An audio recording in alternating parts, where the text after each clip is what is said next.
دكتور محمد عبد قبوسه waxa uu ku dhashay meel miyi oo u dhaxaysa deegaanada Wardheer iyo Galaadi ee bariga dhulka Soomaalida Itoobiya sanadkii 1952 balse hooyadii ayaa waxay geeriyootay isagoo yar waxana aabihii uu qaaday dhanka magaalada Gaalkacyo isagoo daadiisu ay ahayd 6 jir halkaas oo uu ka bilaabay waxbarashadiisa Quraanka Kariimka kadib muddo 2 sano iyo barahayd ayaa haddana waxa loo wareejiyay magaalada Muqdisho oo ku dhamaystay heerarka kala duwan ee waxbarashadiisa ilaa jaamacadda oo ka baxay qaybta caafimaad kana bilaabay xifradiisa dhakhtarnimo sida uu sheegay Dr. Gaboose waxa uu ahaa qof maskaxdiisu ay fiican tahay oo kaalmaha ugu horeeya ka gali jiray imtixaanaadka waxbarashada ee uu kala gudbayay waxbarashadiisii hoose dhexe sare ilaa heer jaamacadeed taasoo sababtay inuu helo fursado badan oo ah deeqo waxbarasho oo ku tagay ilaa dalka Talyaaniga uguna muhiimsanayd barashada culumta caafimaadka gaar ahaan barashada neerfayaasha iyo qalliinka maskaxda oo ah xifrad ay yar tahay in Soomaalidu ay bartaan aad iyo aad ugu wanaagsanaa waxbarashada marka mar walba iskuulaadka waxaan gali jiray kaalinta koowaad oo mesela Banaadir Secondary School and secondary ka baxay ardayga kooga gala waxba laga maqaadi jiray free buu iska marka always free baan maaragtay kusoo bixi jiray markii jaamacad secondary-ga uu dhamaaday kacaankii waxay keeneen inay ardaydii dalka waxa allaala wixii iskuul walba min Kismaayo ilaa Sayla Cergaab maxaan dhahaa Boorame ardayga wanka iyo ardayga tuuga la soo ururiyo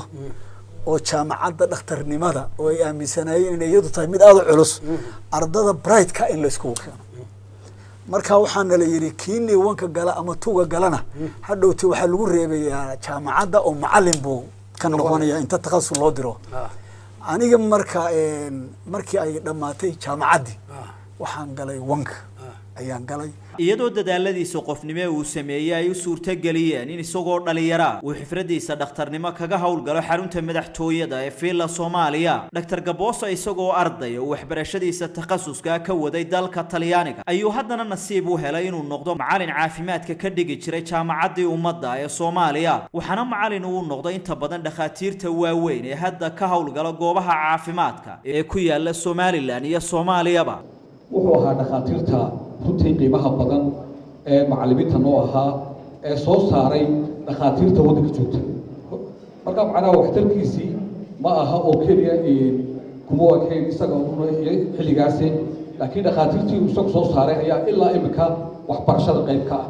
Dr. Maxamed Cabdi Gaboose markii uu ka soo qalin jabiyay jaamacad ku taala dalka Talyaaniga oo ku soo laabtay Soomaaliya waxa uu noqday dhakhtarkii gaarka ahaa ee madaxweyne Maxamed Siyaad Barre sidoo kale waxa loo magacaabay inuu noqdo madaxii cusbitaalka Digfeer ee magaalada Muqdisho markaas oo ahaa cusbitaalka ugu weyn Soomaaliya halkaas oo isbedel weyn uu ku sameeyay kuna guuleystay in cusbitaalkaasi loo helo maalgelin dibadeed iyo qalabayn casri ah Maxamed Cabdi Gaboose oo xifradiisa dhakhtarnimo barbar waday mihnada siyaasadda oo ku biiray intii ka dambeysay sanadkii 1986 ayaa waxa loo magacaabay inuu noqdo wasiir ku xigeenka caafimaadka iyadoo haddana ay ku xigtay in loo bedelo uu noqdo wasiir ku xigeenka warfaafinta iyo dalxiiska isagoo xilkaasi haya ayuu ka goostay dawladii Maxamed Siyaad Barre waxaana magaalada London uu kaga biiray ururkii SNM markii dambana waxa uu ka mid noqday xubnihii golaha dhexe ee ururkaasi oo uu ka mid ahaa ilaa markii ururka SNM uu ku guuleystay inuu gacanta ku dhigo deegaamada Soomaaliland oo lagu dhawaaqo madax banaani sanadkii 1991 muddadii ay Soomaaliland jirtay Maxamed Cabdi Gaboose waxa uu xilka wasiirka arrimaha gudaha ka soo qabtay xukuumadihii Maxamed Xaaji Ibraahim Cigaal iyo Axmed Maxamed Maxamuud Siilaanyo isagoo sidoo kale aasaasay urur siyaasadeedyo ay ka mid ahaayeen Sahan Qaran iyo Ummadda kuwaas oo ka soo qabtay xilalka gudoomiyenimo intii gudoomiyaha uu ka ahaa urur siyaasadeedkii qaran ayaa dawladii madaxweyne Daahir Rayaale Kaahin ay xabsiga dhigtay Gaboose waxa uu ahaa nin mucaaradada ku ahaa oo dhaliilo xoogan u jeedin jiray xukuumadihii kala dambeeyay ee Soomaaliland kadib markii uu soo bixi waayay urur siyaasadeedkiisii ugu dambeeyay Ummadda ayaa waxa uu u jeestay inuu ku shaqeeyo xifradiisii caafimaad isagoo markii dambe sanadkii 2018 magaalada Hargeysa ka hirgeliyay cusbitaalka Haldoor kaasoo daboolay baahiyo badan oo markii hore loo tagi jiray dalalka dibadda waxana yimaado oo soo caafimaad doonto dad kala duwan oo uga yimaada deegaanada Soomaalida haddaba muddo ku dhow nus qarni oo uu ku jiray mihnada dhakhtarnimo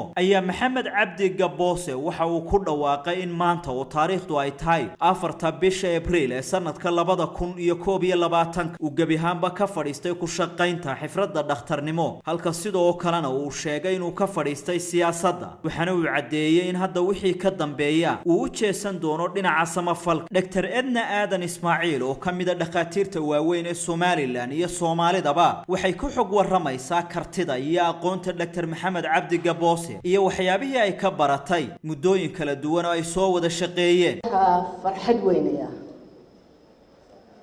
Dr. Gaboose waxaan la shaqeyn jiray bariga ururka caafimaadka joogay